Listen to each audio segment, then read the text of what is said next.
Krishna will start with the invocation prayers.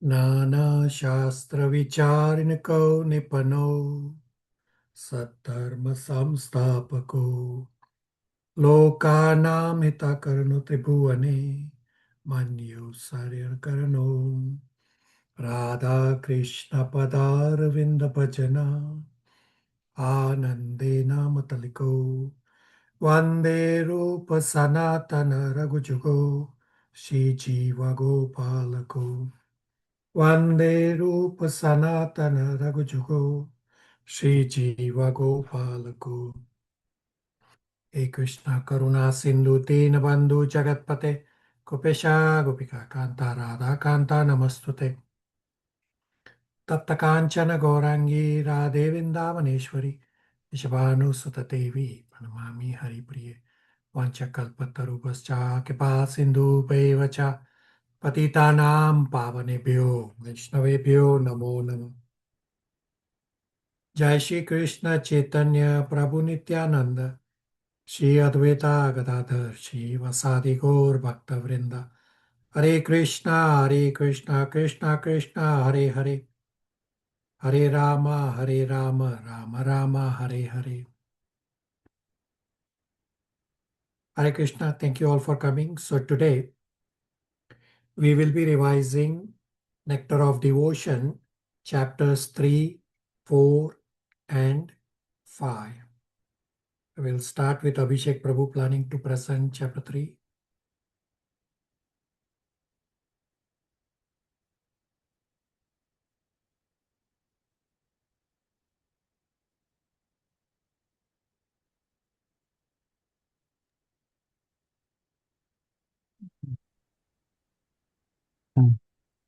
Hare Krishna, Guruji. Can I start? Yeah, go ahead, Prabhu. Hare Krishna, everyone. Seeking permission from all devotees. Srila Prabhupada, Shri Radha Krishna, to be able to present on chapter 3 of Nectar of Devotion. This chapter is called Eligibility of the Candidate for Accepting Devotional Service. It goes on, it presents more details about the process of Vaidhi Sadhana Bhakti. There are 4 key themes in this chapter, namely the eligibility for Vaidhi Sadhana Bhakti, various gradations of devotees on their qualifications. Then there are further qualifications, further classifications of neophyte devotees, and then there is discussion on impediments to Vaidhi Sadhana Bhakti.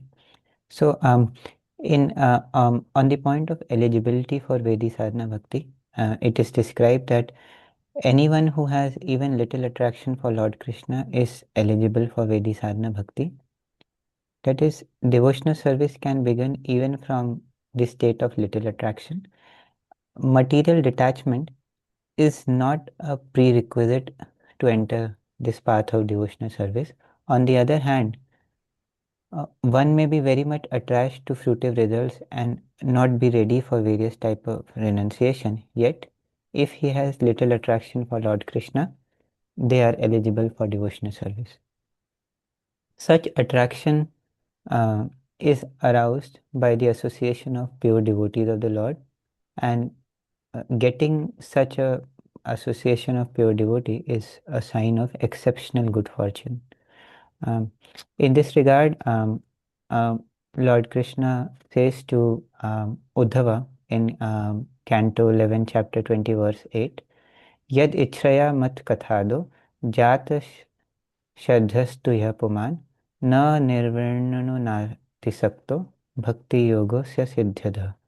If somehow or other by good fortune one develops faith in hearing and chanting my glories, such a person, being neither disgusted with nor very much attached to material life, should achieve perfection through the path of loving devotional service.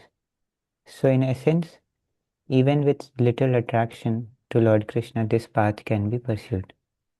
Then various gradations of devotees are described. Devotees on this practice level may be divided into three broad classes: the Kanishtha-adhikari, Madhyama-adhikari, and the Uttama-adhikari. All these are progressively moving forward on their spiritual path.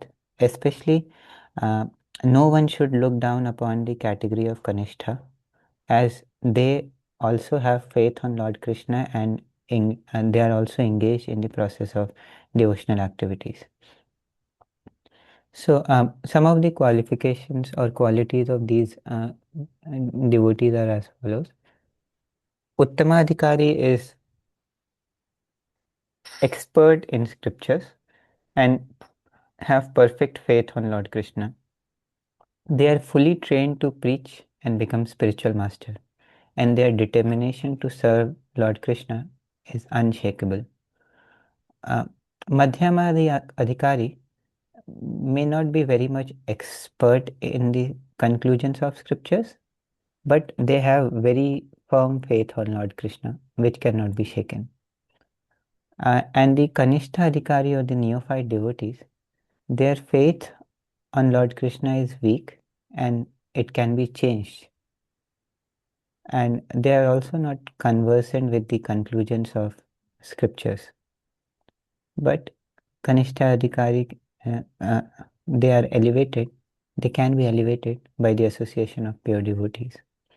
Further, this class of neophyte devotees is classified further in Bhagavad Gita 7.60. It is said there that four classes of men, namely the distressed, those who are in need of money, those who are inquisitive, and those who are wise, begin devotional service. Actually, some of the great devotees we knew of begin their journey from this stage. Like Dhruv Maharaj desired wealth and approached the Supreme Lord. Gajendra was distressed when he called out to the Lord. Saunaka Rishi and the other sages of Naimisharanya were inquisitive when they made their inquiries to Suta Goswami. And the four Kumaras were in the category of wise because they realized the greatness of God and became attracted to devotional service. All of these four kind of uh, beginning devotees are called magnanimous souls. And out of these, the wise is most dear to Lord Krishna, as they are not coming to Krishna for any material favors. All these four classes are accepted as pious, and no one can enter devotional service without piety. For example, many without piety may become atheists when facing distress situations. Beginner in devotional service can be elevated very quickly to the second or the first class of devotees by association of pure devotees. Finally, impediments to the path impediments to the spiritual path are described, and there, like it is said that there are three kinds of happiness: material happiness, spiritual happiness, and devotional happiness. Bhukti, or the desire to enjoy material happiness, and mukti, the desire to merge in the Supreme Lord, are both impediments to the path of bhakti or devotional service. These impediments are compared to ghosts which haunt us and prevent us from relishing the transcendental taste of bhakti.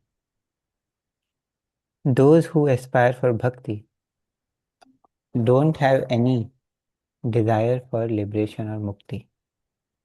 In this regard, Dhruv Maharaj says in Canto 4, Chapter 9, verse 10, My dear Lord, the transcendental pleasure derived by meditation upon your lotus feet, which is enjoyed by the pure devotees, cannot be approached by the transcendental pleasure derived by the impersonalists, so self-realization.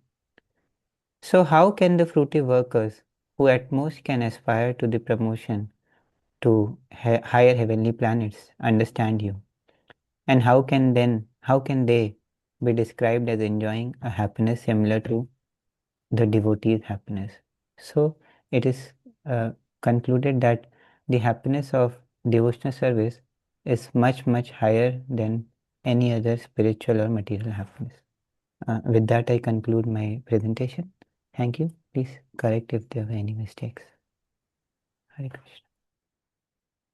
Super, excellent. Any questions, comments, realizations for Abhishek Prabhu?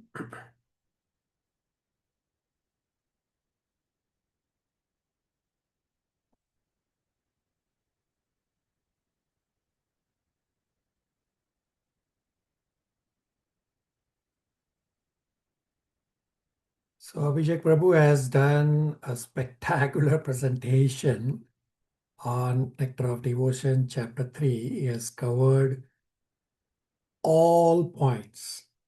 So my presentation will largely be a repeat of what we just heard from Abhishek Prabhu. Thank you, Prabhu. You did a very, very good presentation in a very calm, confident tone. That's what is a sign that you are confident on the subject matter. Thank you. So let me also quickly summarize Nectar of Devotion, Chapter 3. Nectar of Devotion, Chapter 3 is titled Eligibility of a Candidate for Accepting Devotional Service. So eligibility, you can replace the word with adhikar. So Chapter 3 becomes adhikar of a candidate for accepting devotional service.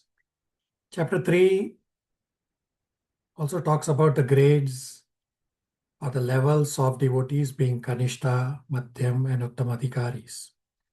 The various points in this chapter are the eligibility or the adhikar for Vaidhi Bhakti, the grades of eligibility to advance, and then the 4 kinds of Kanishta Adhikari described in Bhagavad Gita 7.16. And what are the impediments to advancement? So eligibility or adhikar for Vaidhi Sadhana Bhakti, Srila Prabhupada writes that one may have a little bit of attraction to Lord Shri Krishna and at the same time may remain very much attached to fruitive activities and material sense enjoyment.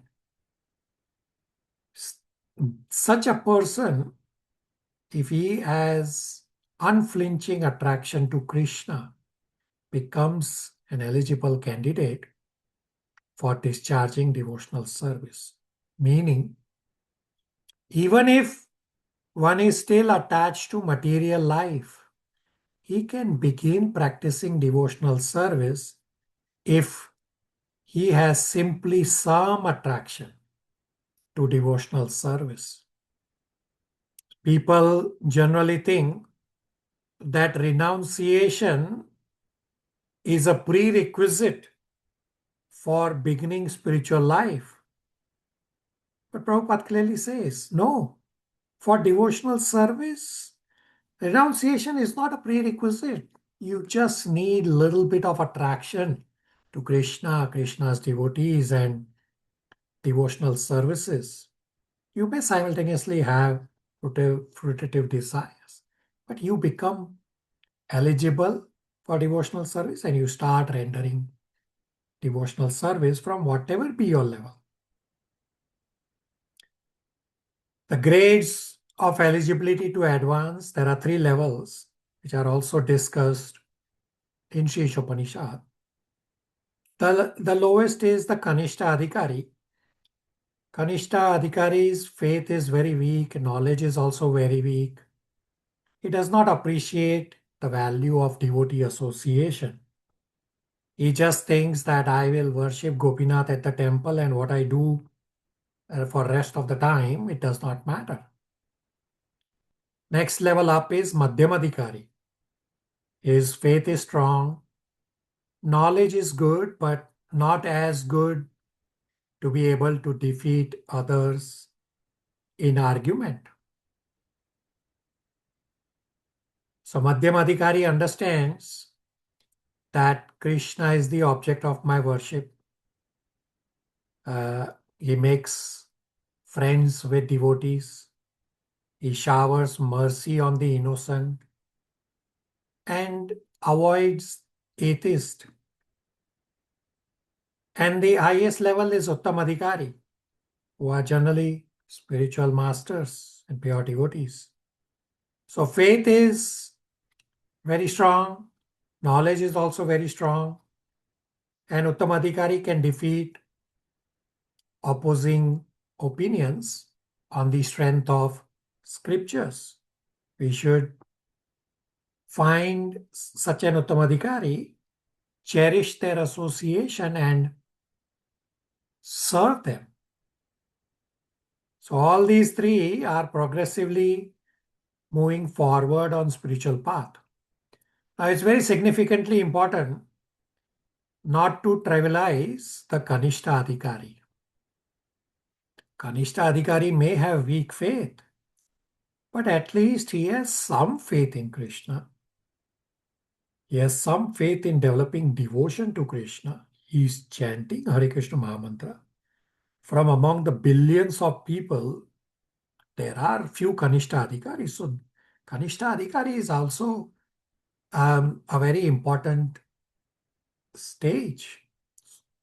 And in Bhagavad Gita 7.16, four kinds of Kanishta Adhikari or almost pre-Kanishta Adhikari levels are described. These four kinds of people come to Krishna. That first is Artha Arthi, one who desires material gain. Example, Dhruv Maharaj met his spiritual master Srila Narad Muni and he said, I want a bigger kingdom than my father and grandfather. Artho is distressed. Example is Gajendra. He did not meet anyone in this life, but he was already a devotee. He offers wonderful prayers in distress. Third is Jnani, one who knows things as they are. Examples, four Kumaras. Four Kumaras were instructed by Brahmaji. They also met Supreme Personality of Godhead himself. And fourth is Jignasu, inquisitive. Example, Saunaka Rishi met Sutta Goswami and the other saints, sages of Naimisharanya. They were inquisitive. They inquired so much. Now this distress category is the biggest category of those who come to Krishna. So an obvious question becomes, is distress the cause of coming to Krishna? The answer is no, because there are many people in the world who are distressed, but not all of them come to Krishna. Some become atheist, saying, God has put me in distress. So when a person understands that Krishna is my greatest well-wisher, that Krishna has put me in distress is because Krishna wants to relieve me of suffering. Krishna is not the cause of suffering. Suffering is from my own past karma. To understand this above point, one needs to have some level of punya.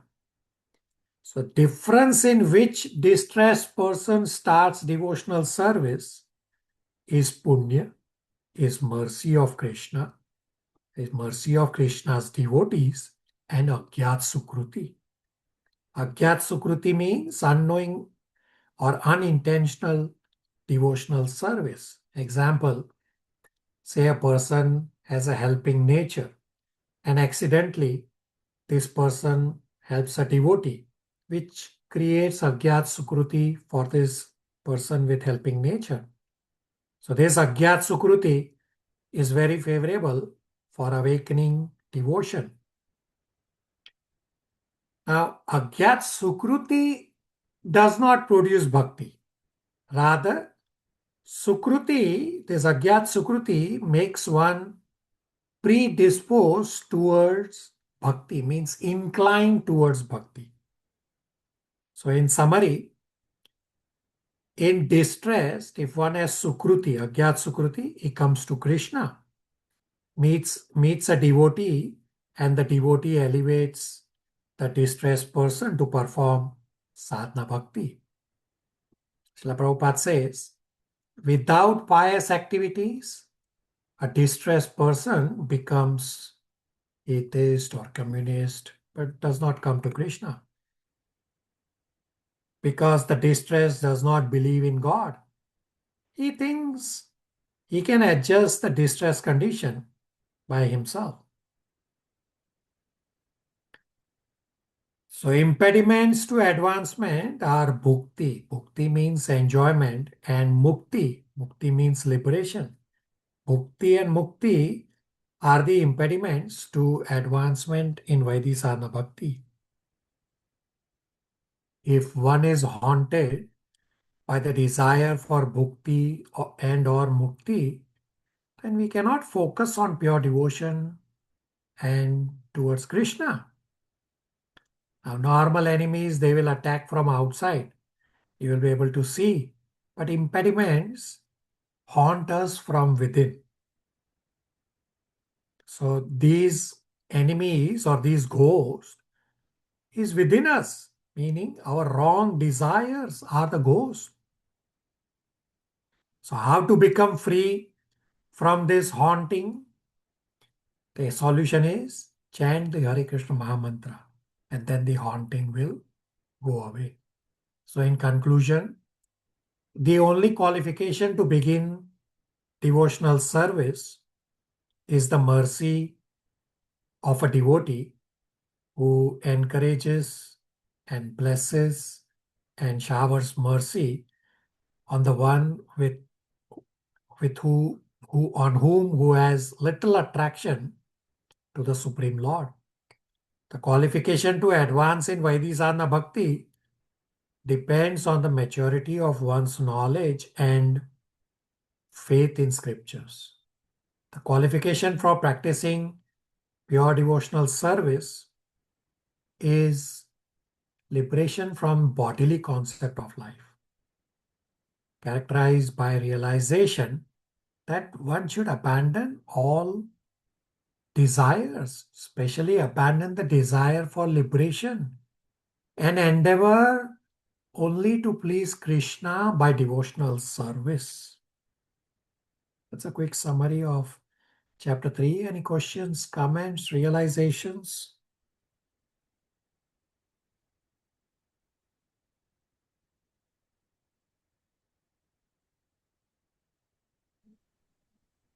Hare Krishna Prabhuji. Thank you. Just like while reading, at one point, it's just I see. It seemed that when the wise category is described, it is said that in the description they have very strong faith. Like it seemed a very advanced stage of devotional practice when the qualifications of a wise category were described in the text. So I just want to, like, that seem little unclear. So, wise, yes, they are also qualified for Vaidhi, and they are also elevated because they understand that material world is futile, that you cannot really do anything, cannot attain happiness in the material world. So among ordinary people, at least the wise understand what should be our path. Therefore, they are slightly advanced in their understanding. Abhishek Prabhu. Yes, thank you, Prabhuji.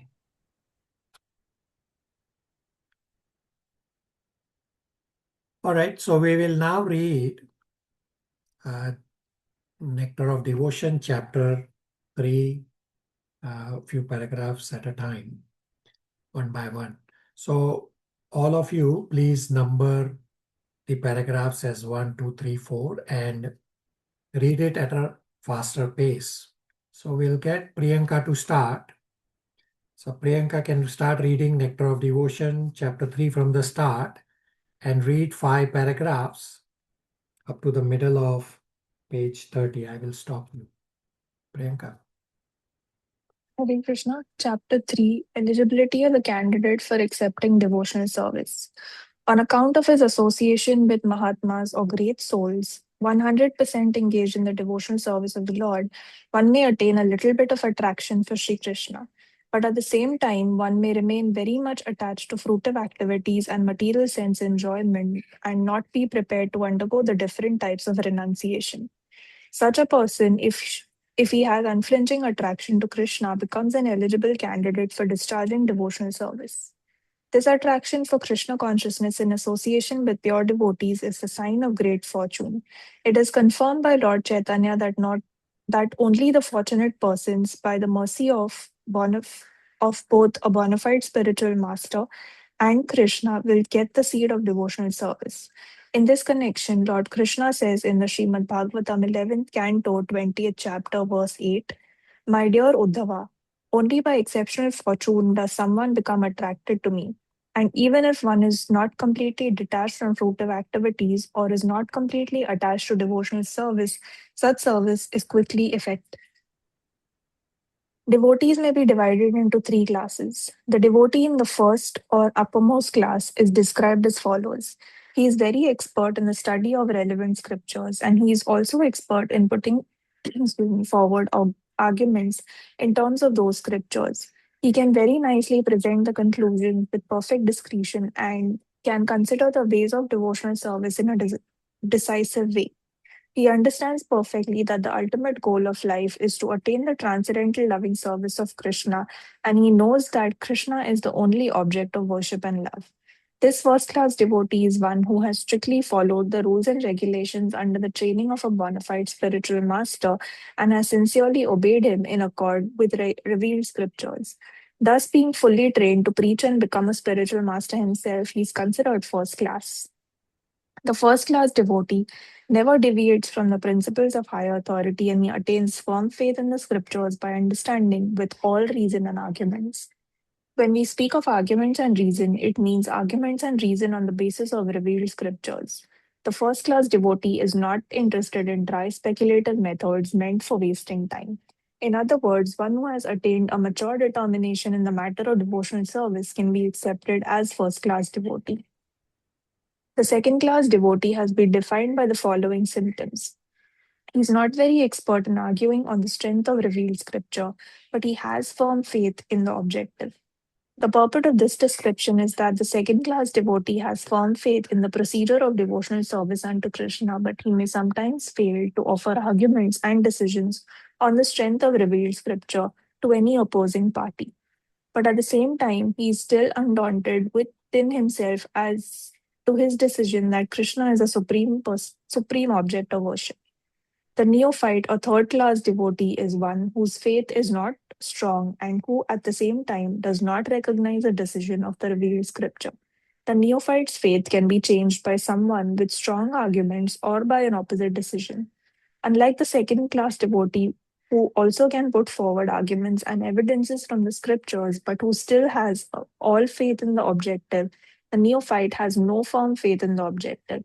Thus, he is called the neophyte devotee. All right. Thank you. Chandran Prabhu will read next. So from middle of page 30, the paragraph number 6, which starts for the classification of a neophyte devotee, and read up to paragraph number 12, which is middle of page 32. Hare Krishna.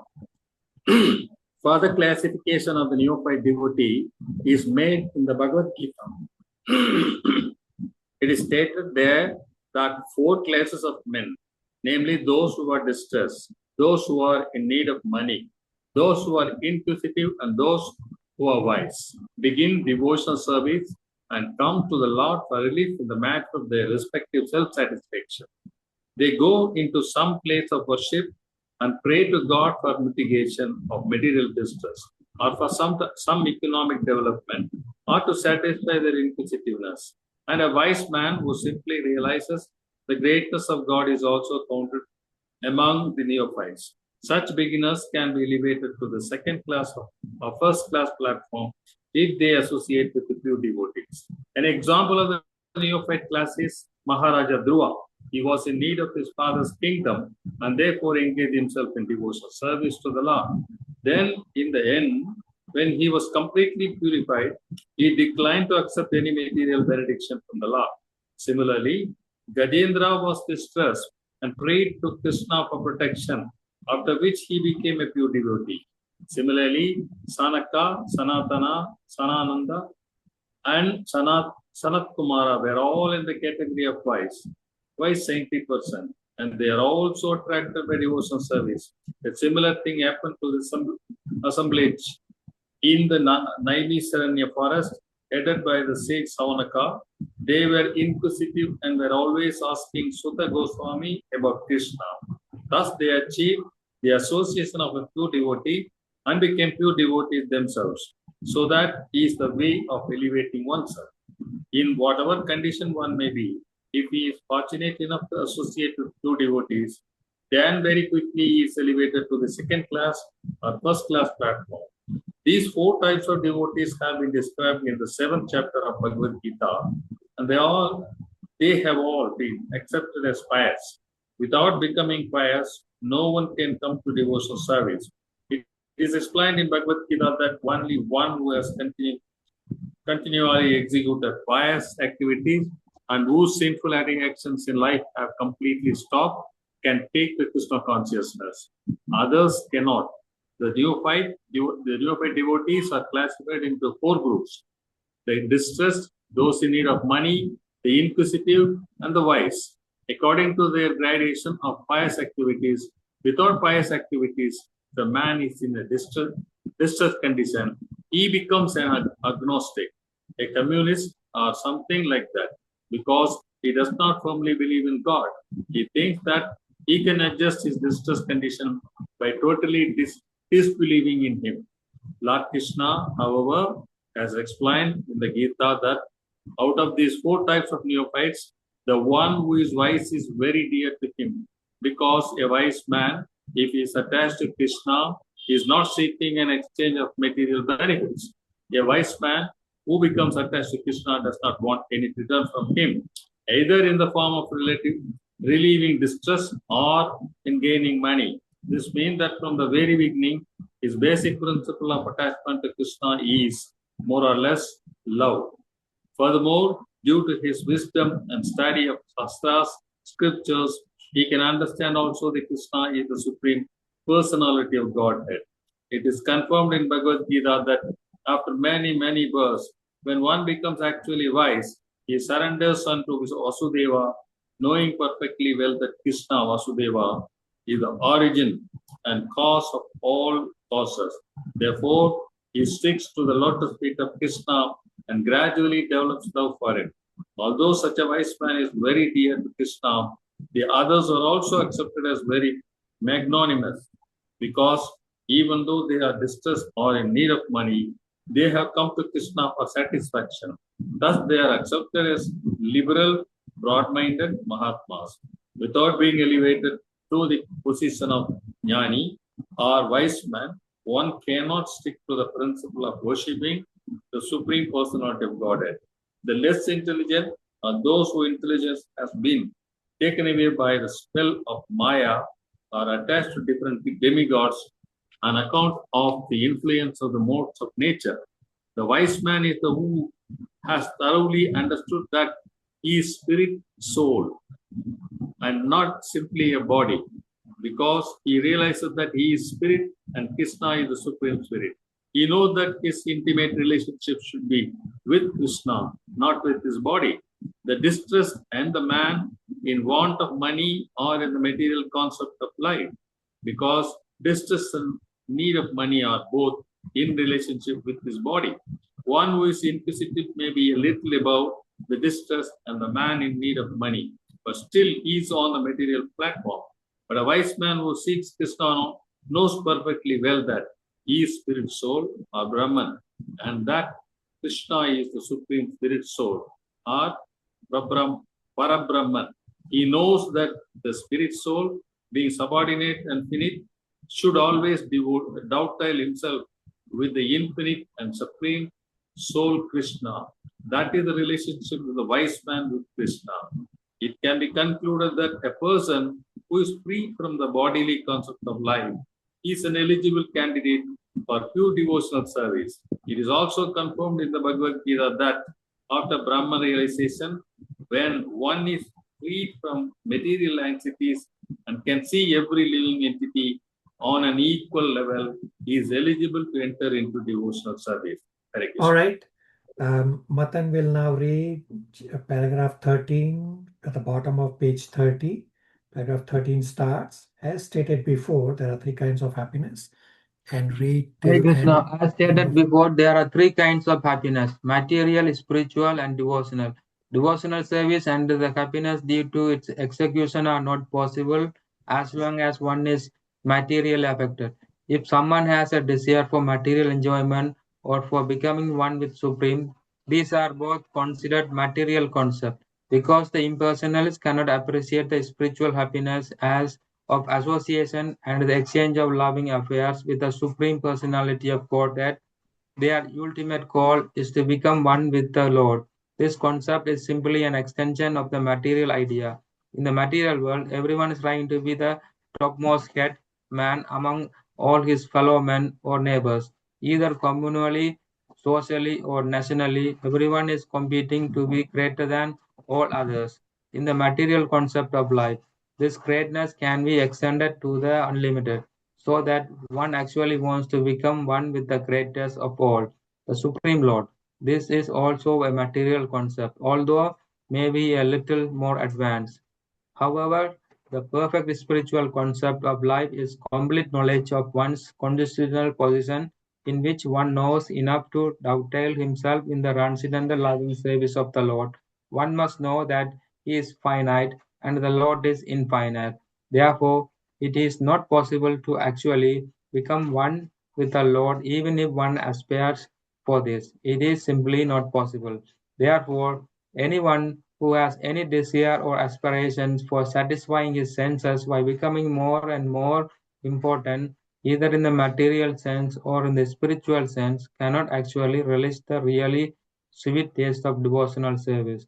Srila Rupa Goswami has therefore compared possessing these bhukti, material, and mukti, liberation, desires, with being influenced by black art of a witch. In both cases, one is in trouble. Bhukti means material enjoyment, and mukti means to become freed from material anxiety and to become one with the Lord.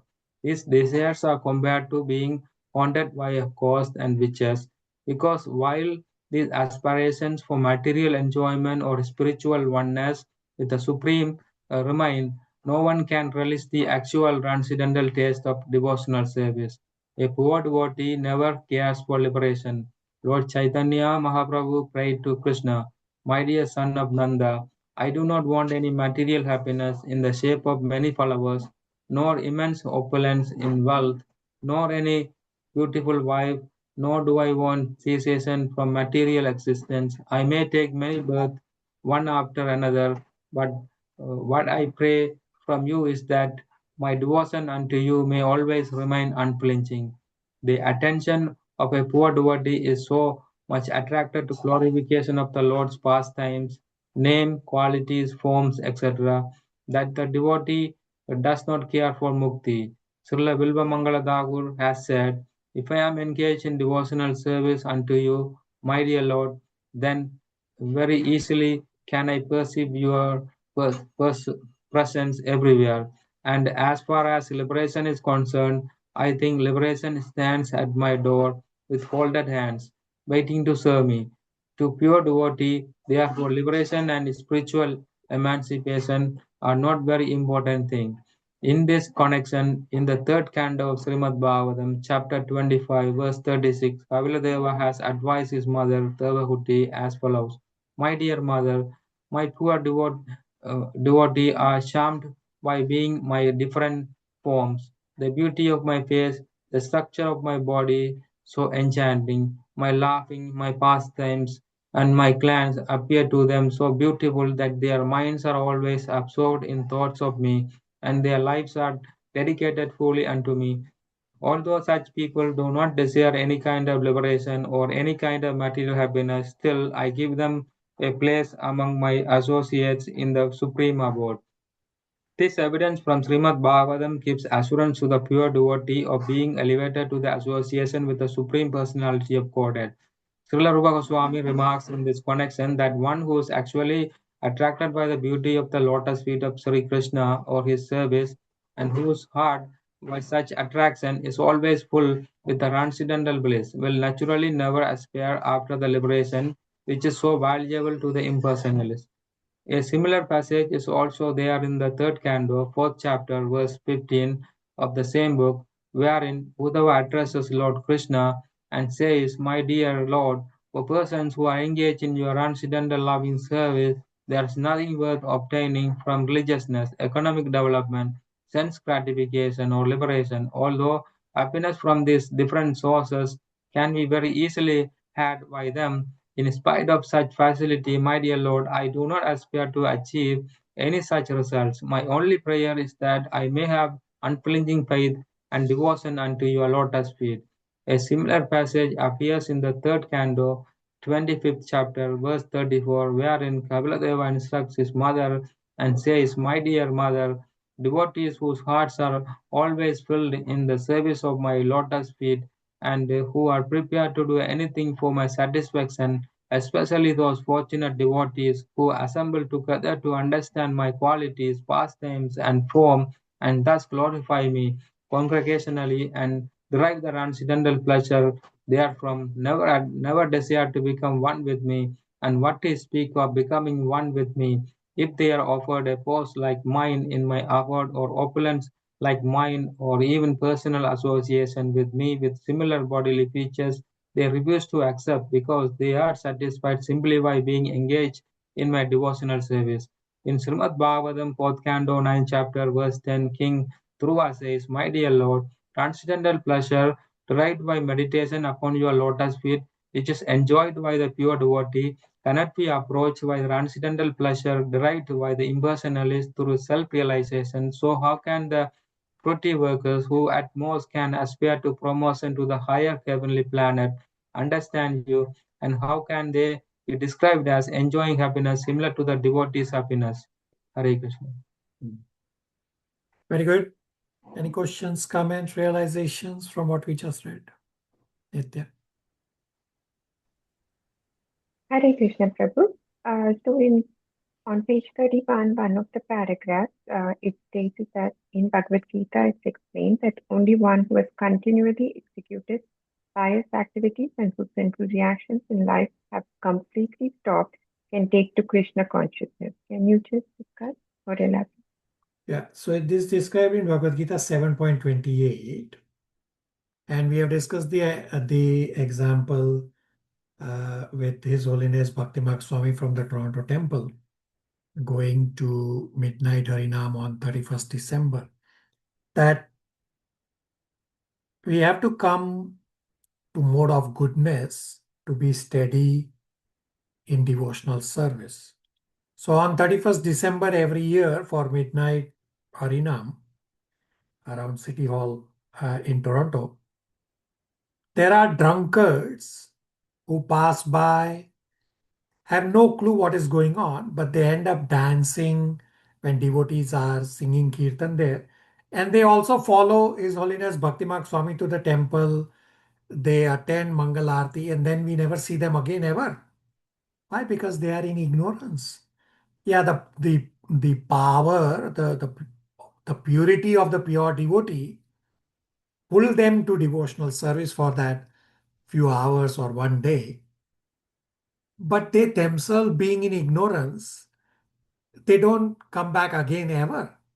So we have to first come to at least mode of goodness so that we are steady in devotional path. And then, yes, we have to also cross through mode of goodness. But to become steady, we have to be little pious, be in mode of goodness. Then it's easier to move to goodness. Nitin. Yes, Prabhu. It does stop us from even thinking, right? Sinful proclivity.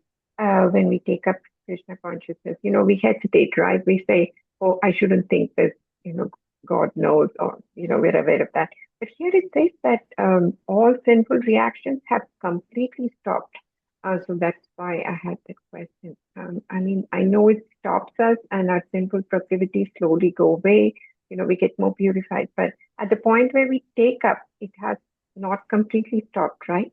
Yeah, And you are karma and correct. everything. Yeah, you are correct that when we take up, the sinful has not yet fully stopped. Your inclination has changed to becoming devotional, and gradually the sins of past and the sinful inclination will stop, and gradually you will get purified. But that the fact that your inclination has changed, that itself is a significantly big step. Nitya. So true, Prabhu. Because now we connect, we know that God is within us and God hears us and God sees and knows everything. You definitely are thinking, oh, I should stop thinking. I shouldn't be doing this, so Very absolutely. good. Very good. Matan? So we say generally bhakti is for everyone. Is it how can one get unflinching attraction? Like without unflinching attraction, one cannot discharge devotional service. Yeah, this is described in 1 to 16 and onwards verses, that by serving devotees, you get the inclination to hear about Krishna.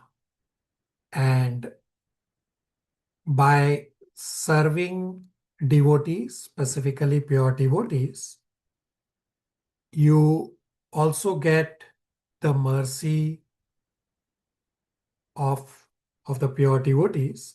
That's what starts and progresses you to unflinching faith. So if you read, 1.2.16 is a key memorization verse. Shushusho Shraddhanasya Vasudeve Kataruchi Swayat Mahatseva Vipra Punya Tirtha Nishvenath. And the translation says, O twice born sages, by serving those devotees who are completely freed from all vice, great service is done. By such service, one gains affinity for hearing the message of Vasudeva. And of course, the series of verses from 1.2.16 all the way to 22 describe the whole process. 1.2.17 also is important, that how cleansing happens. Then 1.2.18 is also important. All these series of verses, our Guru Maharaj actually recites all these verses every day before Bhagavatam as part of his invocation. So 1.2.18 says, Nasta praveshu apatreshu nityam bhagavata sevaya bhagavati uttam shloke bhaktir bhavati naishtaki. Says nityam bhagavata sevaya. You serve two bhagavatas. The pure devotee is a bhagavata, and the daily reading of Srimad Bhagavatam. The result will be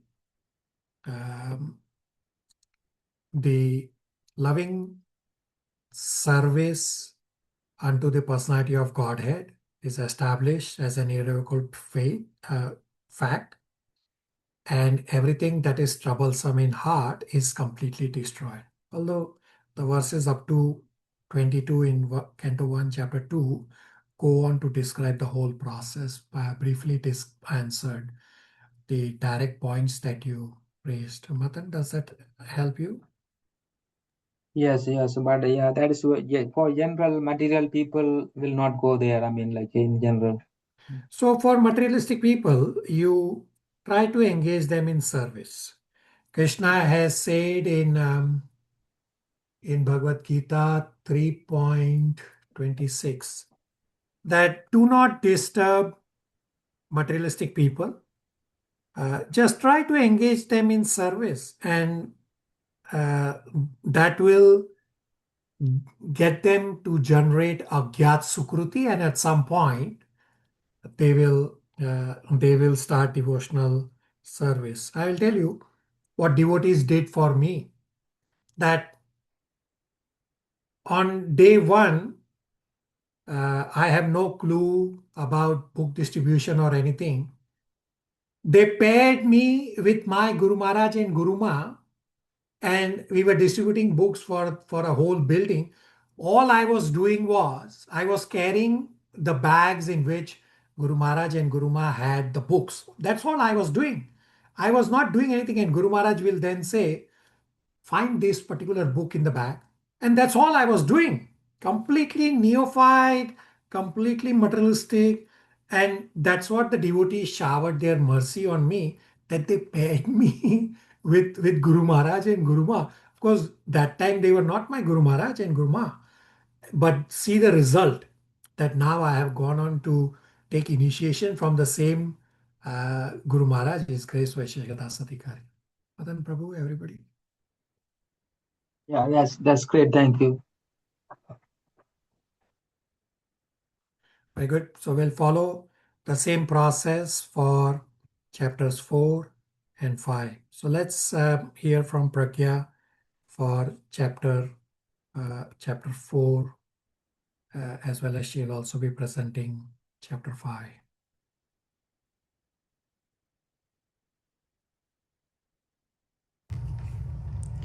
Hare Krishna, dear devotees.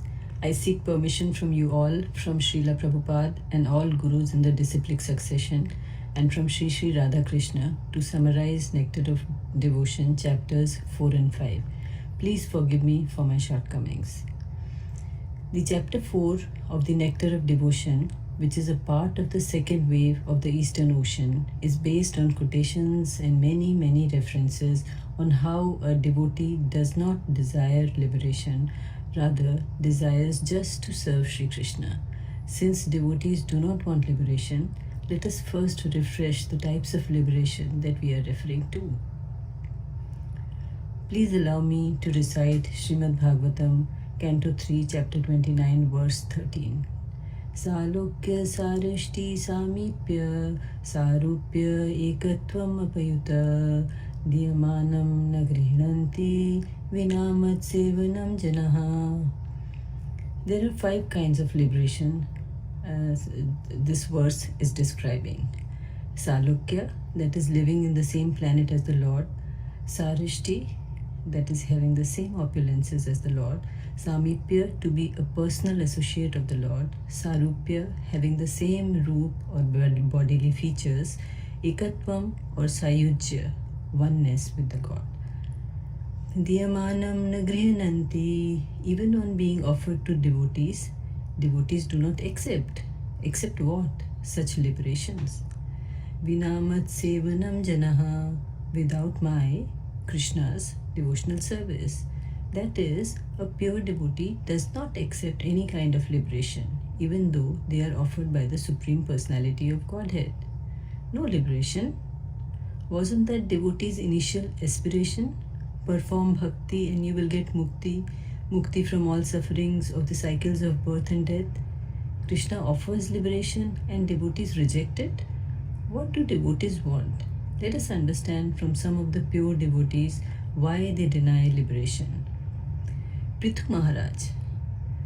Prithu Maharaj prays to the Godhead that if after taking liberation, I have no chance of hearing the glories of your lotus feet chanted by pure devotees, then I shall never ask for liberation. I shall simply pray that you may give me millions of tongues and millions of ears so that I can constantly chant and hear your transcendental glories. King Bharata, another pure devotee, gave up his lordship, his affection for his children, wife, society and friends, and did not even accept the royal opulences given by the goddess of fortune. His heart was just attracted to Madhusudan, and he did not care even for liberation. What to speak of material opulence? He just desired for the service of the lotus feet of Krishna.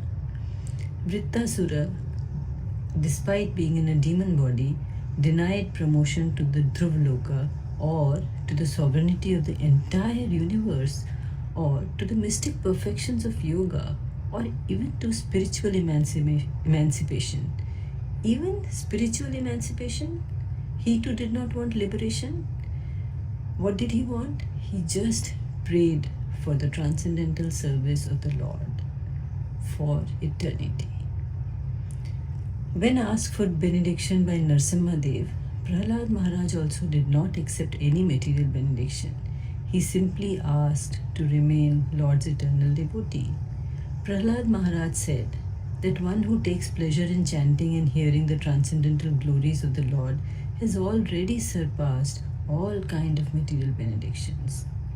In a well-known verse, Hanuman Prabhu says to Ram Bhagwan, "My dear Lord, if you like, you can give me salvation from this material existence or the privilege of merging into your existence. But I do not want anything that diminishes my relationship with you as a servant to master, even after liberation. I would like to continue to serve you as a servant." So through these references and many more, Nectar of Devotion establishes that living entities are not meant for enjoying the material opulence. We just need to water the roots to love all. We discussed in earlier classes that the analogy of watering the roots comes from a body itself. Different parts of body collects and cook food stuff so that ultimately a meal may be offered to the stomach. After it has gone to the stomach, all parts of the body equally enjoy the benefit of the meal. So similarly, the duty of everyone from Brahma down to an insignificant ant is just to satisfy the Supreme Lord, and then automatically everyone will become satisfied. From these references, we have seen that the devotee does not want any form of liberation, neither to become one with the Lord, nor to live in his planet, nor to obtain his bodily features, nor to have opulences like the Lord, or even to have his constant association. Among these 5 liberated stages, devotees do not want the one which is known as Sayujya, that is to merge into the existence of the Lord. Why is that so? Devotees do not want anything to lose the position of being a transcendental servant of the Lord. Nectar of Devotion says that out of many kind of devotees of the Supreme Personality of Godhead, the one who is attracted to the original Sham Sundar form of Vrindavan is considered to be the first class devotee. Such a devotee is never attracted by the opulences of Vaikuntha. The chapter 4 thus concludes by establishing supremacy of devotional service over liberation. Devotional service is not a path to a goal. It is the goal itself. And this devotion is the true nectar. O Krishna, we pray for your grace so that we are able to serve you transcendentally always. I stop here. Please forgive me for my mistakes. Hare Krishna.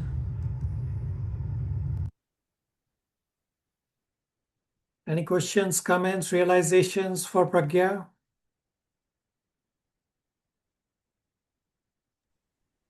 Hare Krishna Prabhu, again it was a flawless presentation where your attention is riveted and then it comes across so clearly. And so it begins to stand out that absolutely the devotee has this very, very, very special talent. Absolutely correct. You are riveted when Pragya is doing presentations. And yes, Pragya has done a spectacular audio-visual presentation. Thank you. My presentation will seem very pale for chapter 4 as well as chapter 5 as compared to what Pragya's chapter 4 and chapter 5 presentations.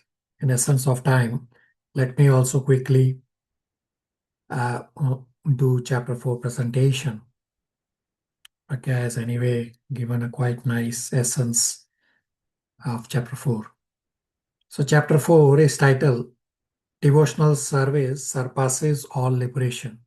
The entire chapter is based on quotations after quotations after quotations that how a devotee does not desire bhukti or mukti. Rather, devotee just wants to serve Krishna.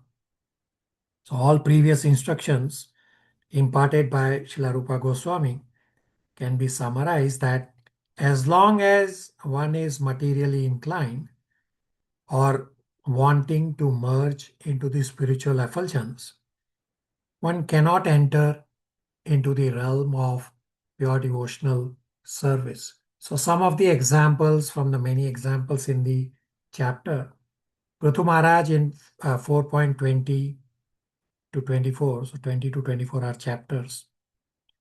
He says, please give me millions of ears and tongues so that I can hear Srimad Bhagavatam happening in all the infinite universes. I don't want to miss any one of them. Every day on earth, we only have about 800 ISKCON temples and there would be 800 Bhagavatam classes. How do we hear 800? But just visualize. Prithu Maharaj is saying, I want to hear Srimad Bhagavatam happening in all the infinite universes every day. Therefore, he's saying, give me millions of years. Bharat Maharaj from 5.14.44, he easily gave up all material comforts for spiritual advancement. Then in 4.18.74, Bhagavatam describes that devotees who reject material desires and simply serve the Lord know their real self-interest. Prahlad Maharaj in Bhagavatam 7.6.25 says, just chant the Hare Krishna Mahamantra. The demigods in 7.8.42 say, O Lord, our duty is to always serve you. You are the enjoyer of everything. Gajendra in 8.3.20 said, I am asking for favor, but I know devotees don't ask. So he actually is saying these prayers. The Nagpatni is in 10.16.37. They say that anyone who gets the dust of your lotus feet does not care for a fig of anything else. This is when the Kalia was being crushed by the lotus feet of the Lord. So the Vedas personified in 10.87.21, they say, your devotees have rejected all comforts and they are fully merged in devotional service. Krishna says to Uddhava in 11.20.34 that my devotees don't accept any liberation, any of the spiritual opulences. They only focus on devotional service. Krishna to Uddhava also says in 11.14.14 that my devotees do not aspire the position of Brahma or Indra or any mystic opulences. So these are just few of the references, but the chapter has many more such references. We'll soon read. The next point in this chapter is that devotees of Vrindavan, they reject all desires. They reject liberation. Their only desire is to serve Krishna. Attraction to Krishna is not something sentimental. They genuinely, lovingly serve Krishna. So living in Vrindavan, talking about Krishna is the best. But just being in Vrindavan is not good enough. You have to also preach. So many of Srila Prabhupada's God brothers, they were living in Vrindavan, but they did not fulfill their Guru Maharaj's instruction to share Krishna consciousness. So taste is not just that I am always thinking about Krishna's pastimes. Rather, taste is to serve and please Krishna and speaking Krishna Katha in a way that is pleasing to Krishna and bringing souls closer to Krishna. This will please Krishna.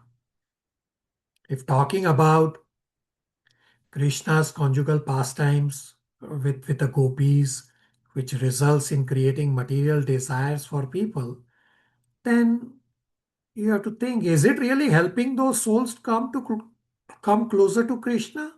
No. Therefore, we should talk about what is appropriate for the audience. Prematurely jumping to advanced topics, thinking it is a sign of advancement, is not appropriate. This is not a sign of advancement. Actually, it is a sign of arrogance. So Srila Prabhupada said that all his purports are devotional ecstasies. Why purports are devotional ecstasies? Because this is what gives pleasure to Krishna. Because from the purports, the soul's misconceptions will be destroyed, and souls who are far away from Krishna will come closer to Krishna. This will please Krishna, and this becomes the ecstasy for the devotee and Krishna also. How much a devotee is committed to Krishna determines whether he is Kanishta Adhikari or Madhyam Adhikari or Uttam Adhikari. So spiritual advancement of a speaker is based on how much Krishna is pleased from the Krishna Katha. And Krishna is pleased when one speaks according to the level of the audience. That's a quick summary. Any questions, comments, realizations?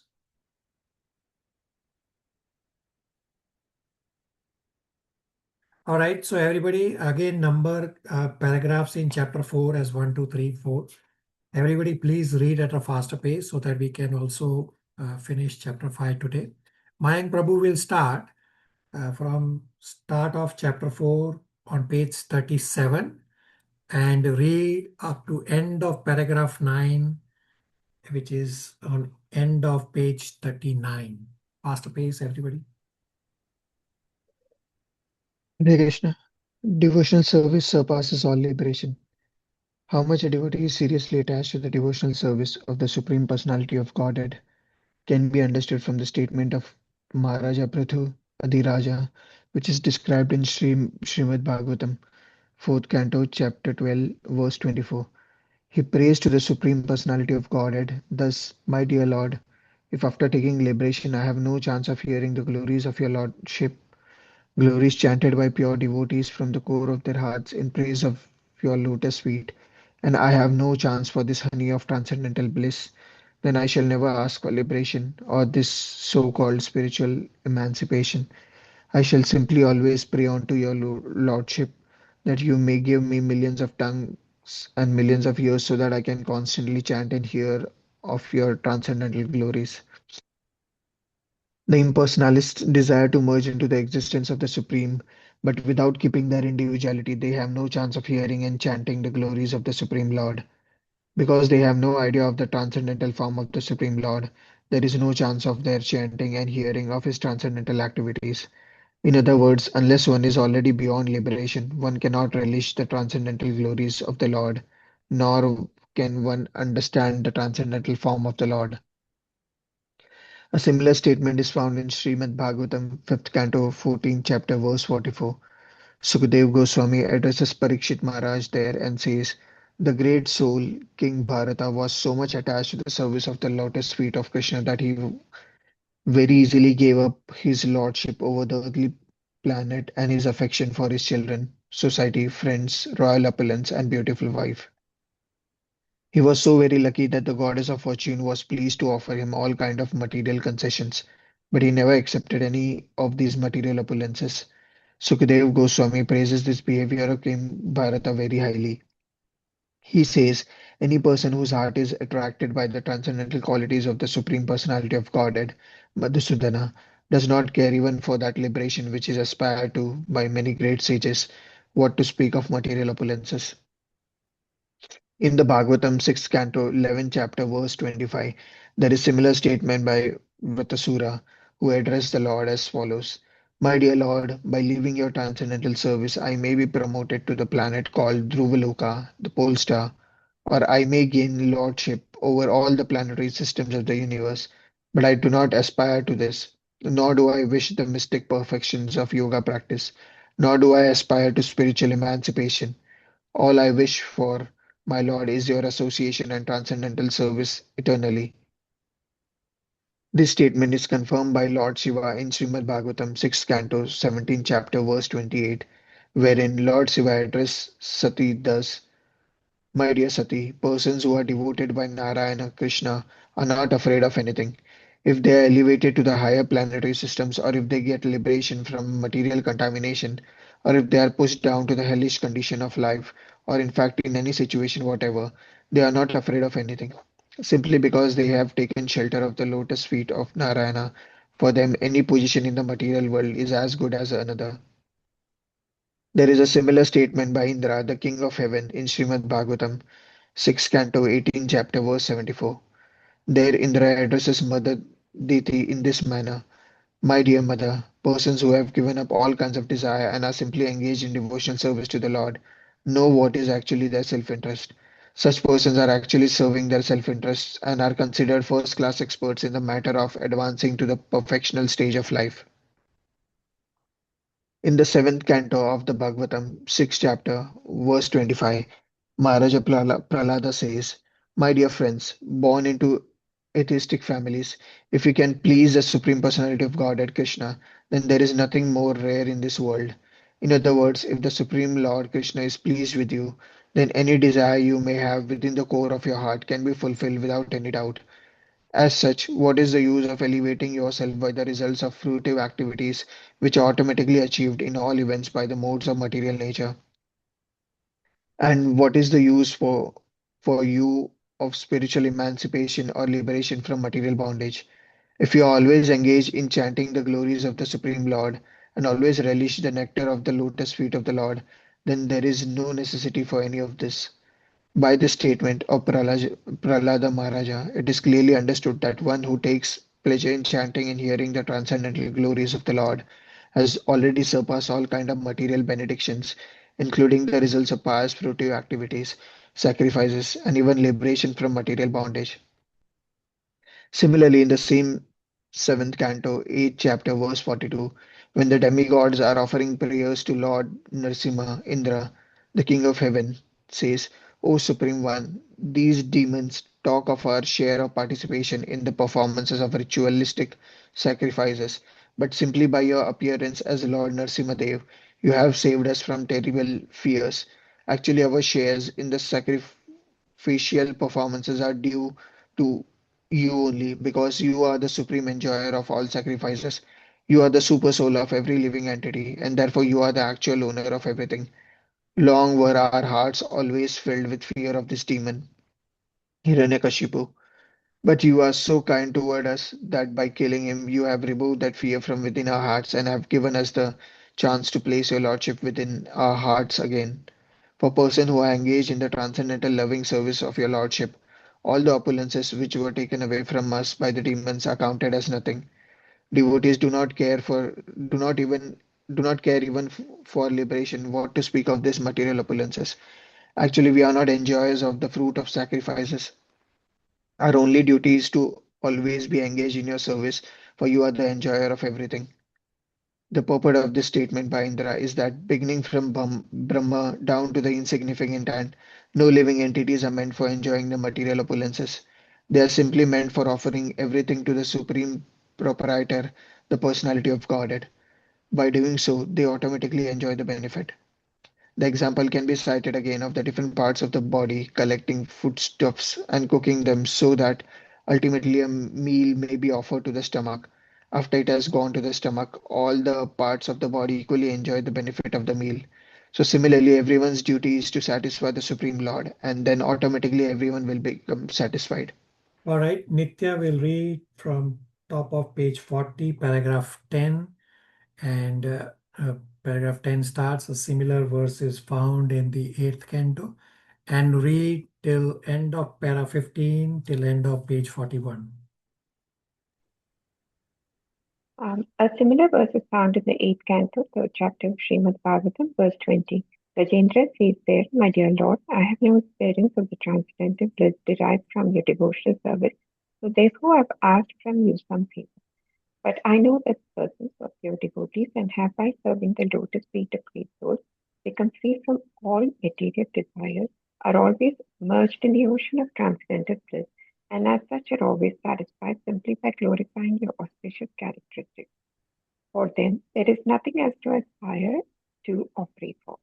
In the 9th canto of the Bhagavatam, 4th chapter, verse 67, the Lord of Vaikuntha replies to Durvasa Munita, my pure devotees are always satisfied being engaged in devotional service, and therefore they do not aspire even after the 5 liberative stage, Dicha, to become one with me, to achieve residence on my planet, to have my opulences, to possess bodily features similar to mine, and to gain personal association with me. So when they are not interested even in these liberative possessions, you can know how little they care for material opulences or material liberation. There is a similar prayer by the Nagapatni, the wife of the Kaliya servant, in the 10th canto of Srimad Bhagavatam, 16th chapter, verse 37. The Nagapatnis say there, Dear Lord, the dust of your lotus feet is very wonderful. Any person who is fortunate enough to achieve this dust does not care for the heavenly planets, lordship over the planetary system, the mystic perfections of yoga, or even liberation from material existence. In other words, anyone who adores the dust of your lotus feet does not care a fig for all other perfection stages. There is a similar statement in the 10th canto, 87th chapter, verse 21, wherein the Shrutis, the Vedas, personified pray to the Lord as follows. Dear Lord, it is very difficult to understand spiritual knowledge. Your appearance here, just as you are, is to explain to us this most difficult subject of knowledge of the Spirit. As such, your devotees who have left their domestic comfort to associate with the liberated acharyas, the teachers, are now fully immersed in the devotional service of your Lordship, and thus they do not care for any so-called liberation. In explaining this verse, it should be noted that the spiritual knowledge means understanding the self and the super soul or super self. The individual soul and super soul are qualitatively one, and therefore both of them are known as Brahman or Spirit. But knowledge of Brahman is very difficult to understand. There are so many philosophers engaged in the matter of understanding the soul, but they are unable to make any tangible advances. It is confirmed in Bhagavad Gita that out of the millions of persons, only one may try to understand what is spiritual knowledge. And out of many such persons who are trying to understand, only one or a few may know what is spiritual, what is the Supreme Personality of Godhead. So this verse says that spiritual knowledge is very difficult to achieve. And so in order to make it more easily attainable, the Supreme Lord himself comes in his original form as Sri Krishna and gives this instruction directly to an associate like Arjuna, just so that people in general may take advantage of the spiritual knowledge. This verse also explains that liberation means having completely given up all the material comforts of life. Those who are impersonalists are satisfied by simply being liberated from the material circumstances. But those who are devotees can automatically give up material life and also enjoy the transcendental bliss of hearing and chanting the wonderful activities of Lord Krishna.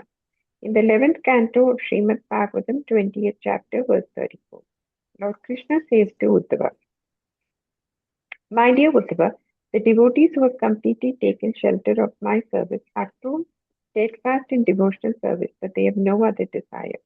Even if they are offered the poor kind of spiritual opulences, they will refuse to accept them.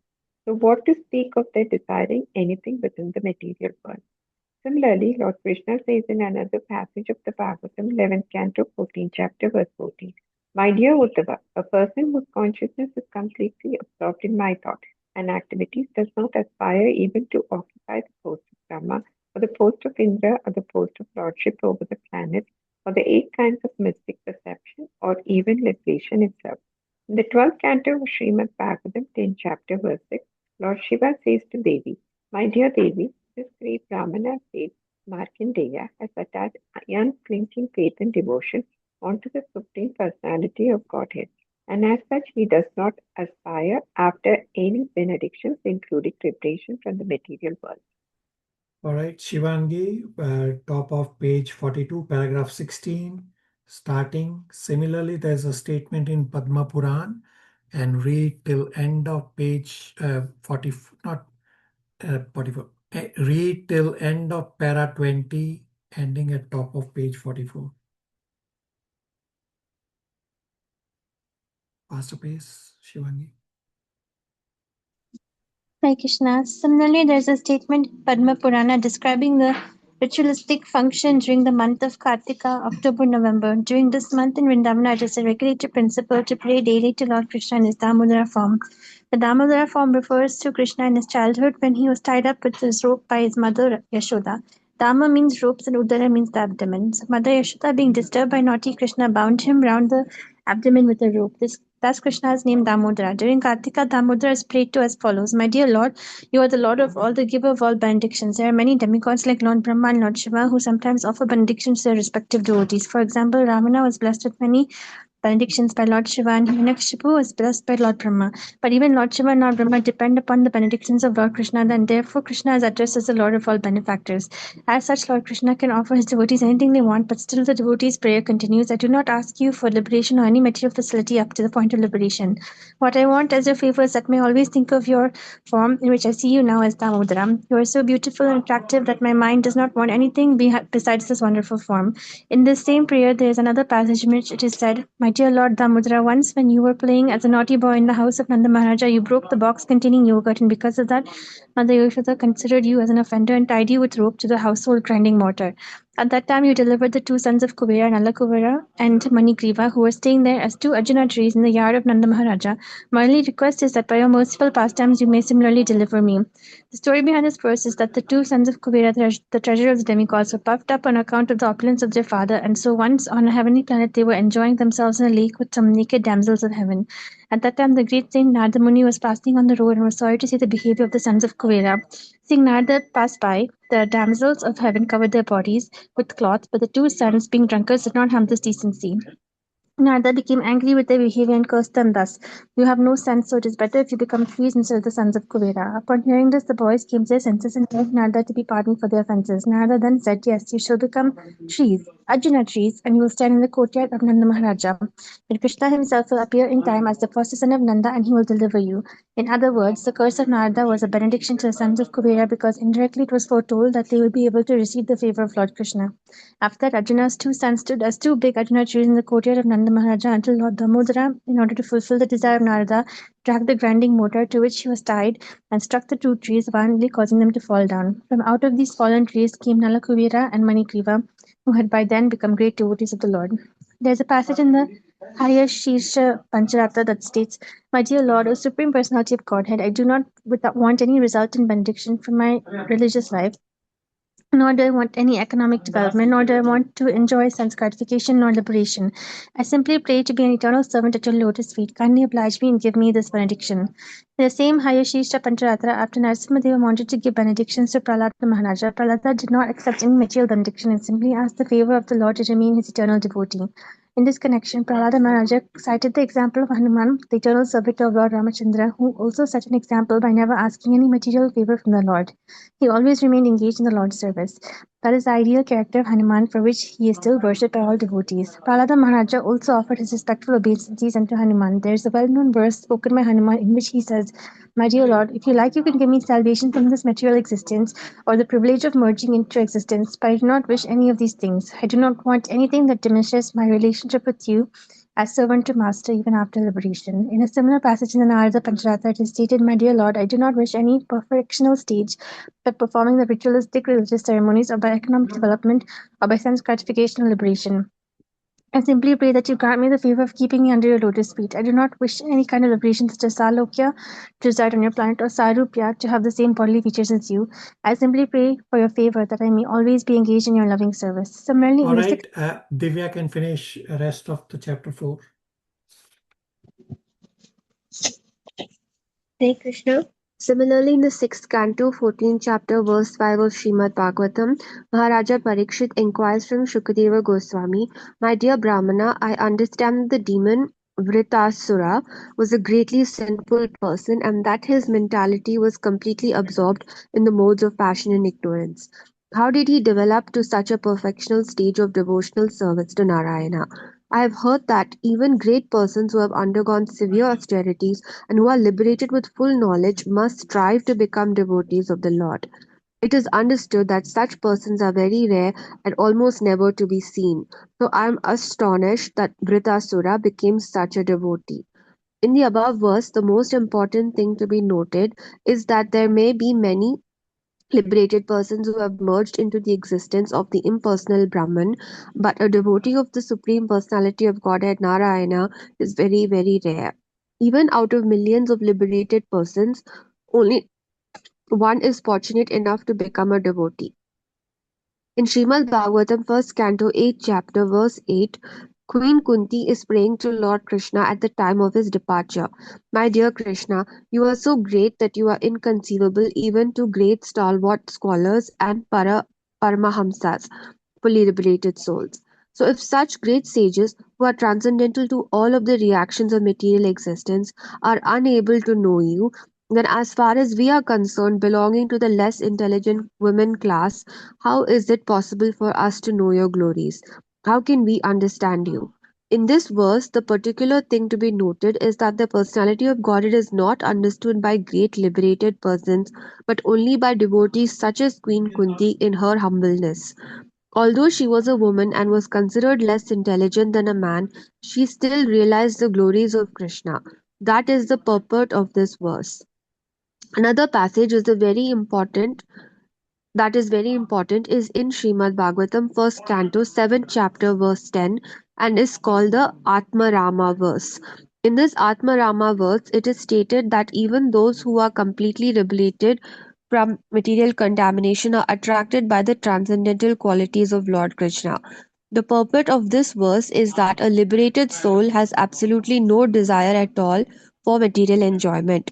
He is wholly freed from all kinds of material desires, yet still he is irresistibly attracted by the desire to hear and understand the pastimes of the Lord.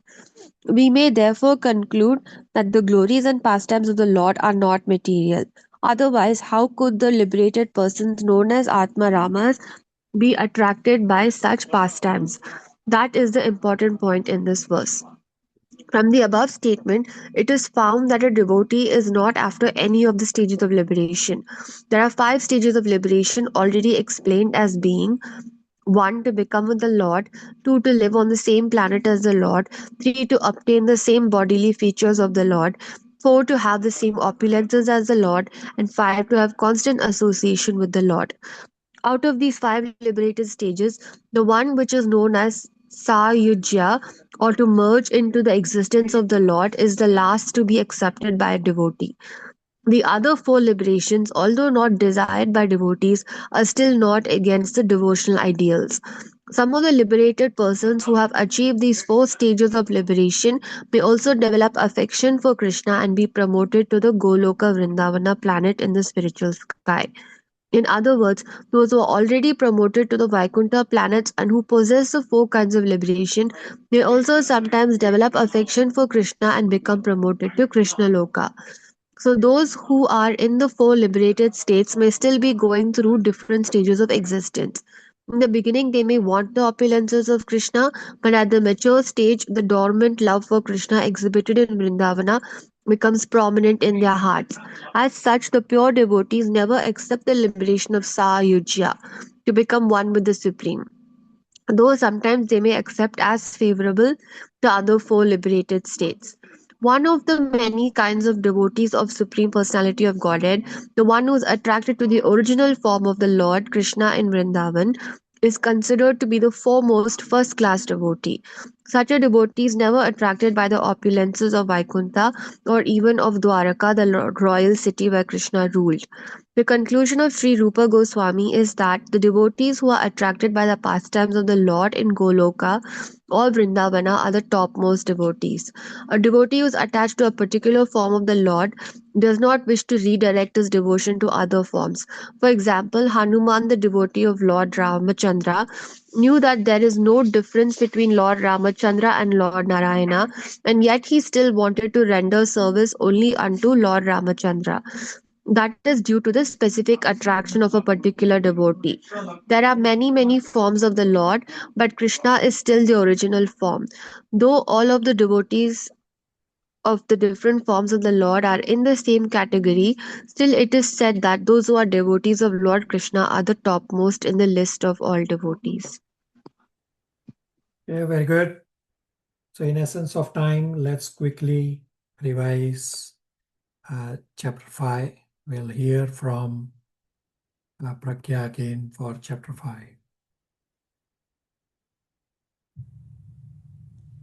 Hare Krishna, dear devotees, kindly permit me to present chapter 5 of Nectar of Devotion. In chapter 4, we discussed that devotional service is superior to liberation. The chapter 5 of Nectar of Devotion discusses the purity of this devotional service. What is purity in devotional service? Purity actually refers to bhakti that is independent from material considerations or external prerequisites. Rupa Goswami states that devotional service is transcendental to all material consideration and that it is not limited to any particular country, class, society, or even circumstance. Srimad Bhagavatam calls devotional service transcendental. It is open for all without any distinction, and it is the constitutional occupation of the living entities. But are there any possible impediments to pure devotional service? Let us discuss. Does pure devotional service depend on pious births? It appears that it used to be. After the disappearance of Lord Chaitanya's great associate, Lord Nityananda, a class of priestly persons claimed some kind of spiritual aristocracy, that the practice and spreading of devotional service belonged only to their particular class, which they called the Nityanand Vangsha. Srila Bhakti Siddhant Saraswati Thakur, the powerful Acharya of the Gaudiya Vaishnava Sampradaya, completely smashed their idea and established that devotional service is not restricted to a particular class of people. Anyone who is engaged in devotional service is already at the status of being a high-class Brahman. Basis this, everyone can now become a Gaudiya Vaishnava from any part of the world. The Krishna consciousness movement in the Western world is based on this proposition of Srila Bhakti Siddhanta Saraswati Thakur. Like bell metal can be turned into gold by proper process, when a devotee is initiated by a bona fide spiritual master in Vaishnava tradition, the initiated Vaishnava naturally becomes a Brahman. However, there is a crucial caveat. Just initiation is not sufficient. Initiation is not the end of the spiritual journey. It is the beginning. Initiated devotee has to discharge the duties and follow the regulative principles of devotional service very rigidly, failing which one may fall down. One must be very vigilant to remember that he is part and parcel of transcendental body of Krishna, and that it is his duty as a part to give service to the whole, or Krishna. So the door is open for everyone, but we have to walk the path sincerely. But what happens if we are on the path and we make mistakes? Do we need prayashchitta or other rituals for purification? The answer is no. Rituals do not purify anyone. Like elephant takes bath and then throws mud on himself, or a thief comes out of a jail and recommits offense, or some sinners ask for forgiveness from God even before committing a crime. So routine rituals may not work. They do not purify. However, pure devotion service is self-correcting. Bhakti itself is a ritual for purification. Sri Rupa Goswami says that if one is regularly discharging devotional service, there will be no question of a fall down. And even if circumstantially there is some fall down, the Vaishnava need not do prayashchitta or the ritualistic ceremony for purification. So even if by chance a devotee does something that is forbidden, there is no need for him to perform any purificatory ceremonies or rituals, because the Lord is situated within the devotee's heart. He takes compassion for the devotee's accidental mistake and corrects him from within. The correction comes from inside out. It's a personal, divine intervention by the Lord for his devotee. Devotional service does not require performing varnashram duties and clearing debts and obligations before going for bhakti. According to Vedic traditions, we are all born with a lot of debt. We are indebted to our forefathers for the family line, to the sages for knowledge, to the relatives, families, friends, and also to the demigods. It is our duty to repay them all by proper discharge of service. But if someone simply surrenders unto the Supreme Personality of Godhead, he is no longer under any debt or obligation. So the position of Bhakt is secure. However, those who are engaged in their occupational duties in the Varnas and Ashramas are rewarded only with repeated births and deaths.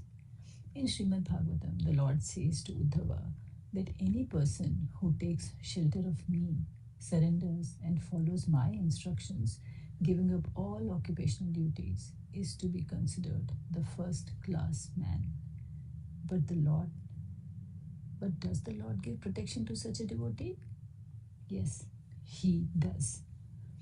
In Bhagavad Gita 18.66, the Lord Krishna himself gives this assurance. Sarvadharman parityajya mamekam sharanam vraja aham tvam sarva papebhyo mokshasyami ma shuchaha. Abandon all varieties of religion and just surrender to me. I shall deliver you from all sinful reactions. Do not worry. Importantly, Agatsa Samhita mentions that the devotees of the Lord are already liberated persons and are not required to follow the ritualistic portions of the Vedic literature. So the key takeaway from the chapter are, Bhakti Yoga is not dependent on pious birth. It is free from varnashram obligations and it is beyond ritualistic purification. The path of devotion is free for all and comes with a personal guarantee and protection by the Supreme Personality of Godhead. With this, I conclude. Please forgive me for my mistakes and shortcomings. Hare Krishna. Any questions, comments, realizations for Prakyas? Again, super excellent presentation.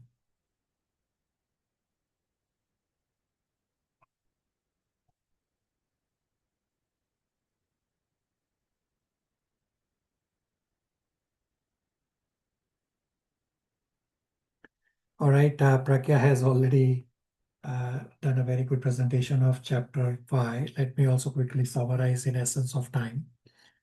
Chapter 5 is titled The Purity of Devotional Service.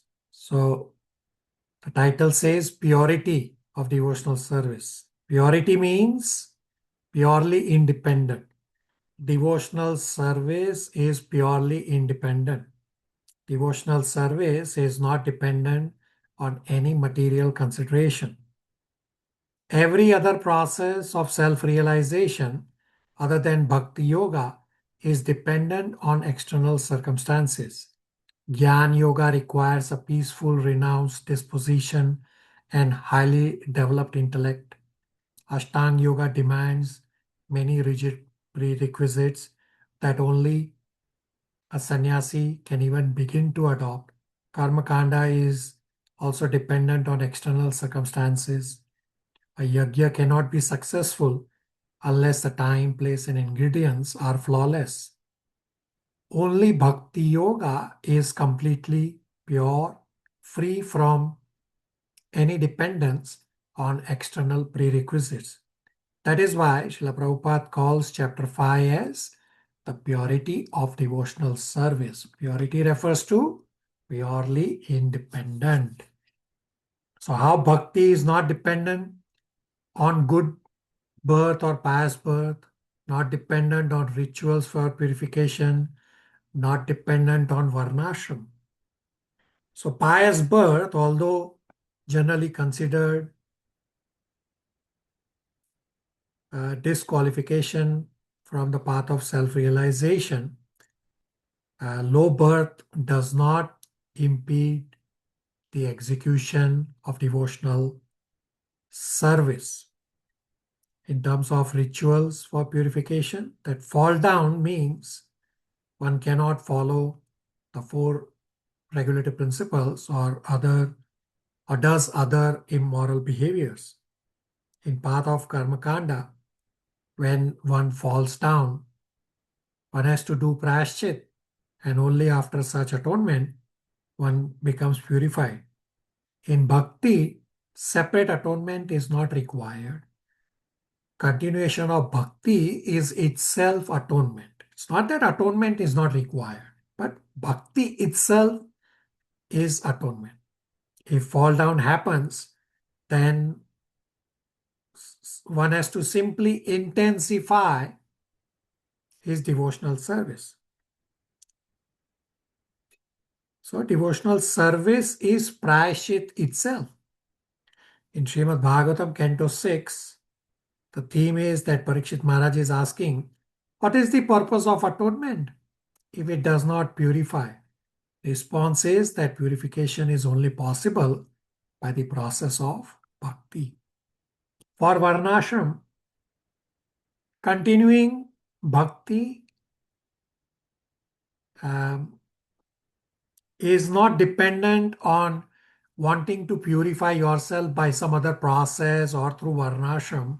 No, bhakti itself is purifying. You start bhakti from wherever you are. Srila Rupa Goswami says, devotional service is not dependent on proper execution of prescribed duties in Varnashram. It's not entirely accurate to say that one must first become purified through Varnashram. No, we don't have to. We can just concentrate on bhakti if we are able to take up bhakti. If somebody is not able to take up bhakti, then they can follow the Varnashram to regulate themselves and then come to bhakti. So Varnashram is just an in-between step for somebody who needs an in-between step to regulate himself. So in the chapter, there are a few references from Srimad Bhagavatam to support this point, that for devotional service, one does not have to go through Varnashram system.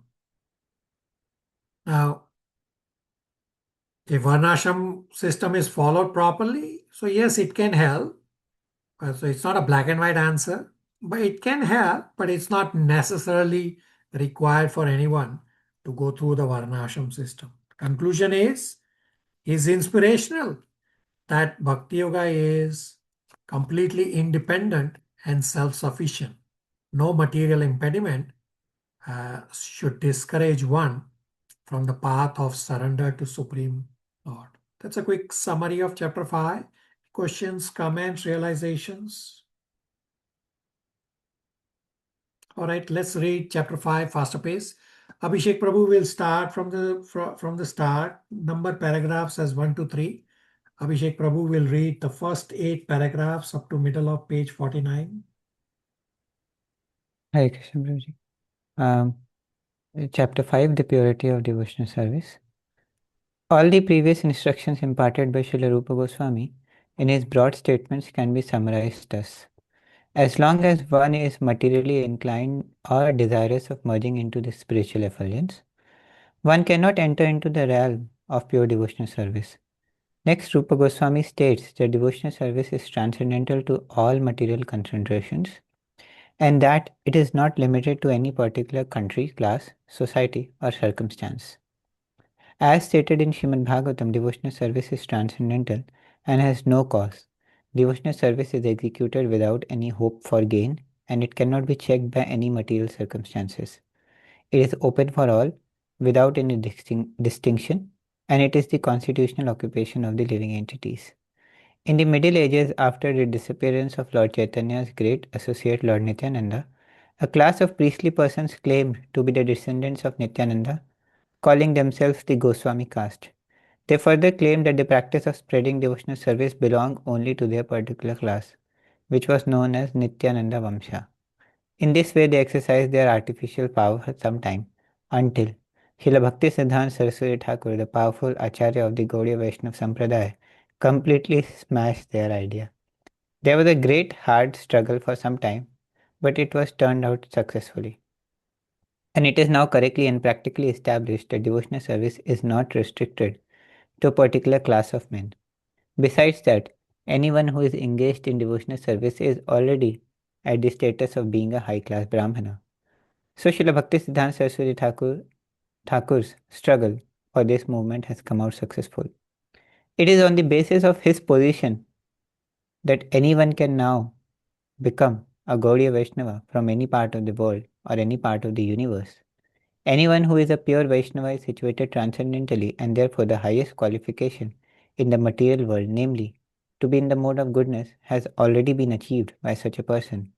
Our Krishna consciousness movement in the Western world is based on the above mentioned proposition of Srila Bhaktisiddhanta Saraswati Goswami Prabhupada, our spiritual master. On his authority, we are claiming members from all sections of the Western countries. The so-called Brahmanas claim that one who is not born into a Brahmana family cannot receive the sacred thread and cannot become a high-grade Vaishnava. But we do not accept such a theory because it is not supported by Rupa Goswami or by the strength of the various scriptures. Srila Rupa Goswami specifically mentions herein that every man has the birthright to accept devotional service and to become Krishna conscious. He has given many evidences from many scriptures, and he has especially quoted one passage from the Padma Purana, wherein the sage Vasishtha tells King Dilipa, "My dear king, everyone has the right to execute devotional service just as he has the right to take early bath in the month of Magha, December, January." There are more evidences in the Skand Purana, in the Kashi Khand portion, where it is said, in the country known as Mayurodhaja, the lower caste people who are considered less than Shudras are also initiated in the Vaishnava cult or devotional service. And when they are properly dashed with tilaka on their bodies and beads in their hand and on their necks, they appear to be coming from Vaikuntha. In fact, they look so very beautiful that immediately they surpass the ordinary Brahmanas. Thus, a Vaishnava automatically becomes a Brahmana. This idea is also supported by Sanatan Goswami in his book Hari Bhakti Vilasa, which is a Vaishnava guide. Therein, he has clearly stated that any person who is properly initiated into the Vaishnava cult certainly becomes a Brahmana, as much as the metal known as Kamsha, bell metal, is turned into gold by the mixture of mercury. A bona fide spiritual master under the guidance of authorities can turn anyone to Vaishnava cult so that naturally he may come to the topmost position of a Brahmana. Srila Rupa Goswami warns, however, that if a person is properly initiated by a bona fide spiritual master, he should not think that simply by the acceptance of such initiation his business is finished. One still has to follow the rules and regulations very carefully. If after accepting the spiritual master and being initiated but does not follow the rules and regulations of devotional service, then he is again fallen. One must be very vigilant to remember that he is part and parcel of the transcendental body of Krishna, and that it is his duty as part and parcel to give service to the whole or Krishna. If we do not render service to Krishna, then again we fall down. In other words, simply becoming initiated does not elevate one to the position of a high-class Brahmana. One has to discharge the duties and follow the regulative principles very rigidly. Srila Rupa Goswami also says that if one is regularly discharging devotional service, there will be no question of a fall down. But even if circumstantially there is some fall down, the Vaishnava need have nothing to do with the prayaschitta, the ritualistic ceremony for purification. If someone falls down from the principles of devotional service, he need not take to prayaschitta performances for reformation. He simply has to execute the rules and regulations for discharging devotional service, and this is sufficient for his reinstatement. This is the mystery of Vaishnava devotional cult. Practically, there are three processes for elevating one to the platform of spiritual consciousness. These processes are called karma, jnana, and bhakti. Ritualistic performances are in the field of karma, speculative processes are in the field of jnana, and one who has taken to bhakti, the devotional service of the Lord, need have nothing to do with karma and jnana. It has been already explained that pure devotional service is without any tinge of karma and jnana. Bhakti should have no tinge of philosophical speculation or ritualistic performances. All right, Priyanka, paragraph 9 onwards. In this connection, Srila Rupa Goswami gives evidence. You can finish the chapter faster pace. Krishna. In this connection, Srila Rupa Goswami gives the evidence from Srimad Bhagavatam 11th canto, in which it is said by Lord Krishna to Uddhava, the distinction between qualification and disqualification may be made in this way. Persons who are already elevated in discharging devotional service will never again take shelter of the process of fruitive activities or philosophical speculation. If one sticks to devotional service and is conducted by regulative principles given by the authorities and acharyas, that is the best qualification. This statement is supported in the Srimad Bhagavatam, 1st canto, 5th chapter, 17th verse, wherein Sri Narad Muni advises Vyasadeva thusly. Even if one does not execute his specific occupational duty but immediately takes direct shelter of the lotus feet of Hari, Krishna, there will be no fault on his part. And in all circumstances, his position is secure. Even if by some bad association he falls down while executing devotional service, or if he doesn't finish the complete course of devotional service and dies untimely, still he is not at a loss. A person who is simply discharging his occupational duty in the Varna and Ashrama, however, with no Krishna consciousness, practically does not gain the true benefit of human life. The purport is that all conditioned souls who are engaged very frantically in activities for sense gratification without knowing that this process will never help them to get out of material contamination are awarded only with repeated births and deaths. In the 5th canto of Srimad Bhagavatam, it is clearly stated by Rishabdev to his sons, persons engaged in fruitive activities are repeatedly accepting birth and death, and until they develop a loving feeling for Vasudeva, there will be no question of getting out from these stringent laws of material nature. As such, any person who is very seriously engaged in his occupational duties in the Varnas and the Ashramas and who does not develop love for the Supreme Personality of Godhead Vasudeva is to be understood as simply spoiling his human form of life. This is confirmed also in the 11th canto of the Srimad Bhagavatam, 11th chapter, 32nd verse, in which the Lord says to Uddhava, "My dear Uddhava, any person who takes shelter of me in complete surrender and follows my instruction, giving up all occupational duty, is to be considered the first-class man."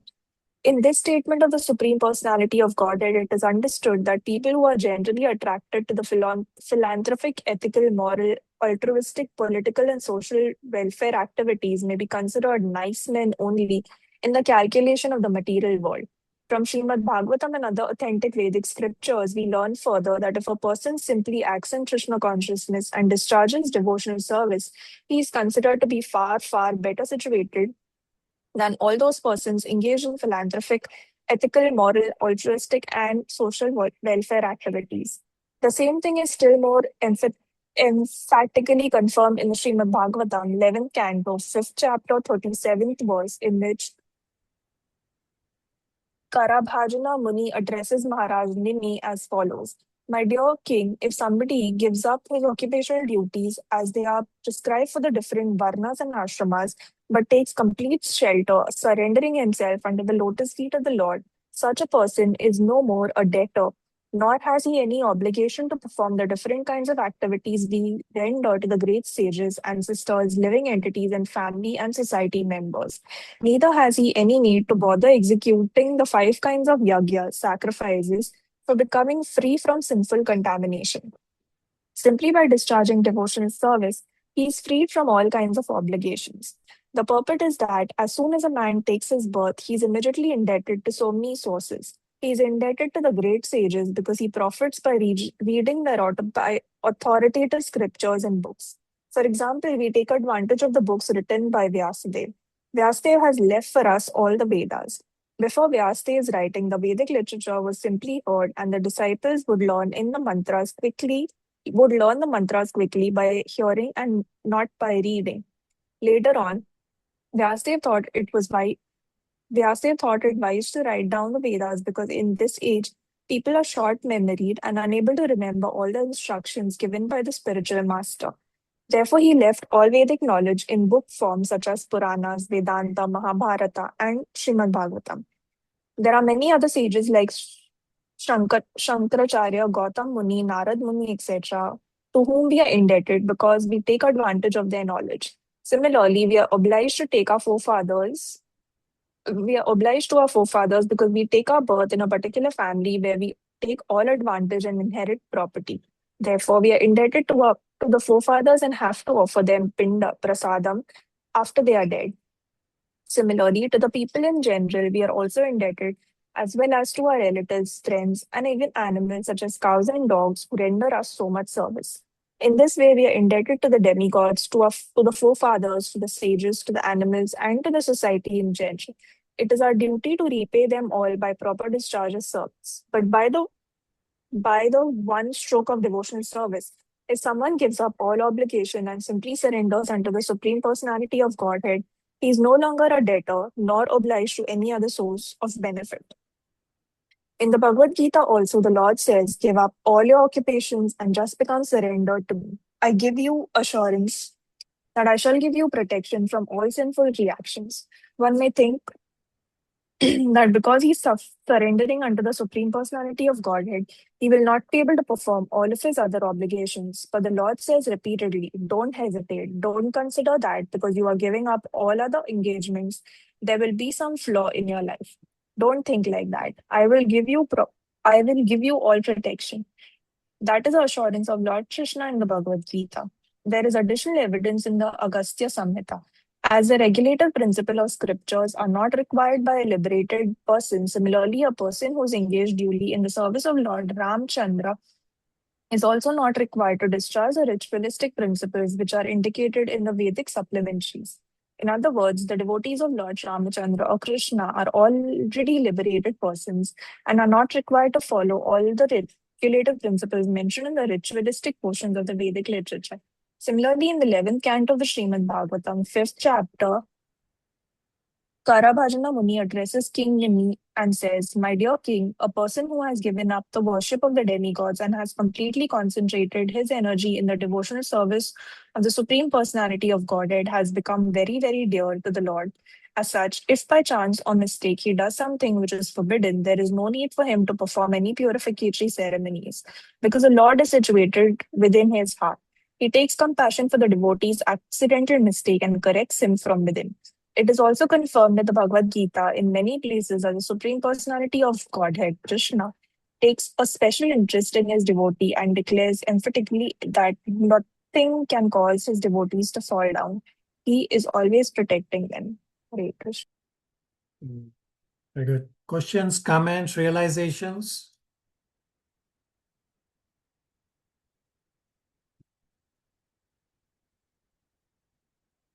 So, I have the schedule on the screen for the presentation. So we have still few yellow spots, meaning empty spots. My messages about you all picking up the slots have no meaning, so not sure what to do. So pick up the spots, and for the bigger presentation, there are only few of you who are left over to populate the dates and the topic. So please do so as soon as is possible. In terms of why we keep revising again and again and again and the need for revision, just a couple days back, my spiritual master gave a short lecture on why we should assimilate, that we should keep revising. So if anybody is interested to get that lecture, you can please send me an offline message and I will forward it to you. Few devotees already present here, being Shivangi, Chandran, and Abhishek Prabhus, already got that lecture from the other batch. So as part of that lecture, an extension for that lecture, I have a little slide on the screen that how little we know. So the slides talk about the how little a PhD student knows, and then my spiritual master says, now replace it with Bhagavad Gita as an example, meaning spiritual topic. So let me run the slides and see what it says. So there's a circle which contains all of human knowledge. When you finish elementary school, there is a little dot that you have completed some knowledge. When you complete high school, there is an additional circle of some more knowledge. When you complete bachelor's degree, there's an additional circle, plus there is a little dent that you have a specialty. Then you go to masters, you extend your knowledge on that specialty. Then you go further on researching on that specialty till you reach the edge of human knowledge. When you reach this boundary, you have that focus on that particular subject matter. And when you push through this boundary after a few years, that's when there is a little dent, and that's what you are called as PhD.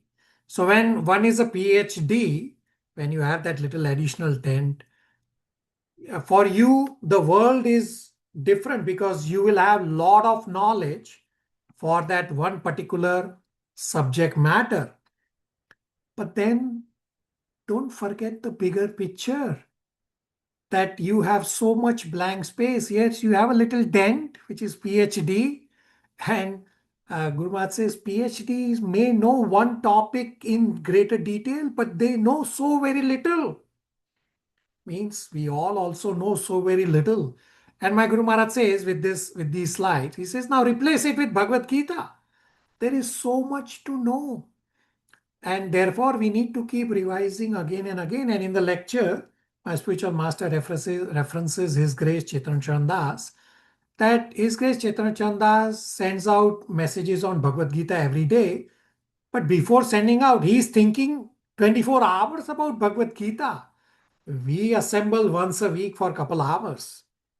So all of you, if you are interested to get that lecture, please send a message to me offline and I will forward that message to you.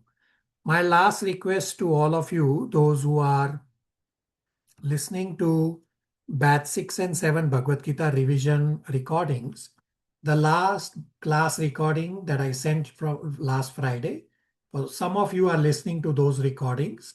I request one or more of you to listen to that recording and bring your realizations for everybody's benefit, that what happens when you are listening to recordings, what's the process you should be following. So one of you can please volunteer, all of you can volunteer, and please do that. And also populate for the upcoming presentations on Nectar of Devotion and the bigger presentations. Thank you all for tolerating about 4 or 5 extra minutes. We will stop here. Hare Krishna, everybody. Thank you, Prabhuji. Hare Krishna. Hare Krishna. Thank you. Thank you.